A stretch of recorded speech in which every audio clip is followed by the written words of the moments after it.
Have you ever wondered about the concept of being fashionably late? Is it an art form, a social faux pas, or simply a lack of respect? Let's dive into this intriguing topic. Take Elizabeth Taylor, for instance, a woman of undeniable grace and glamour, who stated in her last will and testament that she wished to be late for her own funeral. And she was by 15 minutes. Was this a final theatrical flourish from the silver screen legend, or an indication of disregard for those who had come to pay their respects? On a similar note, Madonna, the Queen of Pop, is infamous for her tardiness at her concerts. Fans are often left waiting for hours before she graces the stage.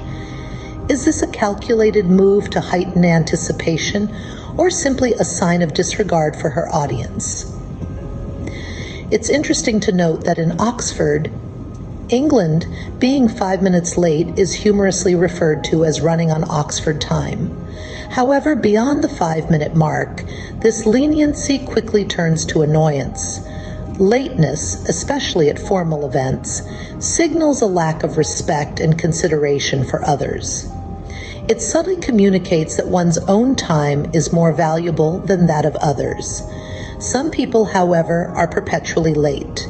This could be due to a different perception of time, poor planning, or even as a form of passive-aggressive behavior.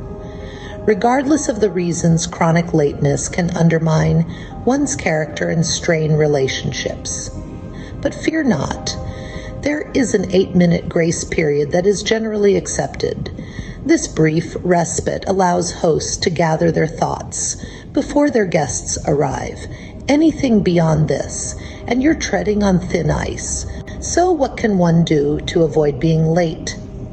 Well, it's important to give yourself enough time to get ready, avoid making excuses for your tardiness, allow ample time for your journey, and avoid overextending yourself. A little brain hack could also help.